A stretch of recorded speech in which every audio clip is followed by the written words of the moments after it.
Tiniyak ng iba't ibang religious group ang kanilang suporta sa Armed Forces of the Philippines para itaguyod ang pananaig ng katotohanan habang nananatiling tapat sa konstitusyon. Si Patrick De Jesus sa report.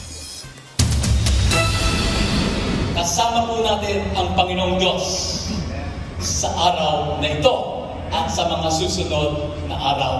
Kasabay ng pagsisimula ng 3 araw na rally kontra katiwalian, sa Camp Aguinaldo naman nag-alay ng panalangin itong linggo ang iba pang religious groups sa ilalim ng Philippine Council for Evangelical Churches. Kasama rito ang mga miyembro ng Armed Forces of the Philippines sa pangunguna ni AFP Chief of Staff General Romeo Browner Jr. Kanilang ipinagdasal ang pagkakaisa ng mga Pilipino at pananaig ng katotohanan sa gitna ng mga isyung bumabalot ngayon sa bansa. Muli ring binigyang diin ni Browner ang sagradong pinanumpaan ng bawat sundalo na manatiling non-partisan at tapat sa konstitusyon.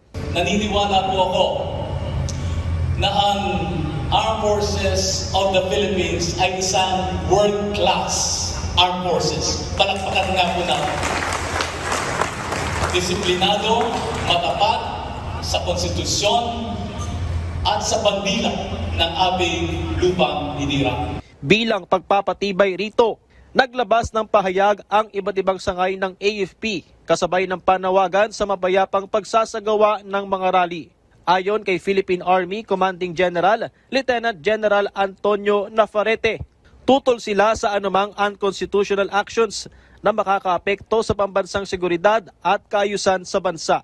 Nagpaalala naman sa publiko si Philippine Navy Flag Officer in Command Vice Admiral Jose Maria Ambrosio Espeleta na maging maingat sa pagberipika sa mga lumalabas na impormasyon nang sa gayon ay mapanatili ang kapayapaan.